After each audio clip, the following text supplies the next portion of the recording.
అందరికీ మరణాత. దేవుడు ఫాదర్ ఎం దేవదాస్ అయ్య గారికి బయలుపరిచిన బైబిల్ మిషన్ సభలు తేదీలు మార్చి 11, 12, 13 అనగా బుధవారము, గురువారము, శుక్రవారము. సమయము ప్రతిరోజు సాయంత్రం 6 గంటల నుండి. స్థలము బైబిల్ మిషన్ చర్చ్ ఆవరణము, కొంతేరు. ముఖ్య ప్రసంగికులు 11వ తేదీ రాత్రి రెవరెండ్ ఎం స్టీఫెన్ రాజు గారు, Bible mission Rajahmundry. Reverend K Raj Kishore గారు, బైబిల్ మిషన్ జగ్గంపేట. 12వ తేదీ ఉదయం రెవరెండ్ బి ప్రసాద్ గారు, బైబిల్ మిషన్ తోకలపల్లి. 12వ తేదీ రాత్రి రెవరెండ్ డి శామ్యుయల్ మెలంగ్టన్ గారు, బైబిల్ మిషన్ గవర్నింగ్ బాడీ సభ్యులు, తాడిమళ్ళ. 13వ తేదీ ఉదయం రెవరెండ్ కె బాబు దేవదాస్ గారు, బైబిల్ మిషన్ రాజమండ్రి.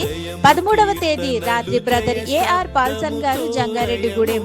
ముఖ్య గమనిక: 12, 13 తేదీలలో ఉదయం 10 గంటలకు ప్రత్యేక కూడికలు కలవు. మిమ్మలను ప్రేమతో ఆహ్వానించువారు రెవరెండ్ అడబాల ప్రభుదాస్ గారు మరియు కొంతేరు కాంబొట్లపాలెం సంఘ సభ్యులు.